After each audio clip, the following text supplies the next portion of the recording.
Greetings all, D&Disability here. Here is a tips video on dealing with players with autism, both what we can do as DMs, but also as fellow players. So, what is autism? Autism, of course, is a neurological condition which makes it difficult to realize certain, or to at least grapple with certain aspects of predominantly oriented around the social environment. What do these include? They include finding it hard to understand what others are thinking or feeling, getting very anxious in social situations, finding it hard to make friends, sometimes sounding blunt when they don't mean to, finding it hard to say how they feel, or they are perceiving things very literally. But other signs of autism include not understanding social rules, such as not speaking over other people, avoiding eye contact, sometimes getting too close to other people, not respecting personal space or privacy.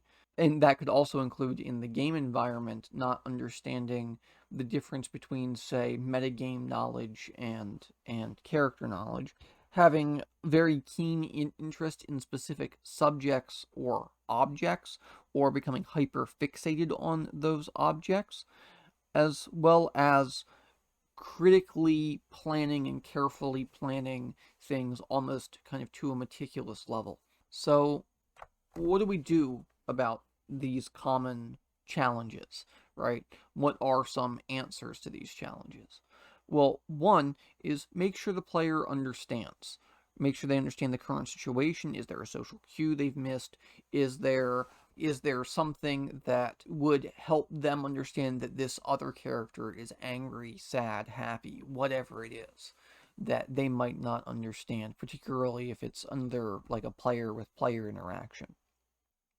We should remind them that they are among friends and to quell any social anxiety that comes with that, because with autism often comes social anxiety, and we are playing a social game, and so that can present a challenge. And just because another character is angry, we should remind them that that doesn't mean the player is angry. Or we should even make sure that they understand the character or the player or whatever it is angry, because they may have missed that cue entirely. If they become hyper fixated or are caught in the planning stages, right, of say a heist, or how are we going to take down this dragon or deal with this dungeon problem or whatever it is, right, see if you can kind of course correct, refocus their attention, just remind them, hey, there are other details than this one ruined tapestry that you didn't have any notes about, right? Remind them that there are other options as well. They might get hyper fixated on, yes, we can do this non-violently. We have to do this non-violently, right? And sometimes maybe it could just be just as simple a problem as no, you can't deal with the ancient lich.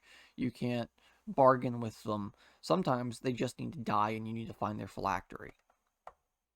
But above all else, be patient. Communicate with your players. Consider post-session meetings to clarify emotions or points that players with autism or other problems might miss. And above all else, get all players on board with the session zero. If autism is a potential challenge at your gaming table, it's not a problem, right? These aren't problems and solutions, right? This isn't a crippling illness that everybody needs to feel bad about, right? What this is a condition that all the players at the table can work together to help overcome. We have these players at the table, and we need to be aware of them, and here are some things we can do. Right? All right. So with all of that in mind, like, share, subscribe, and I will see you next week with another video.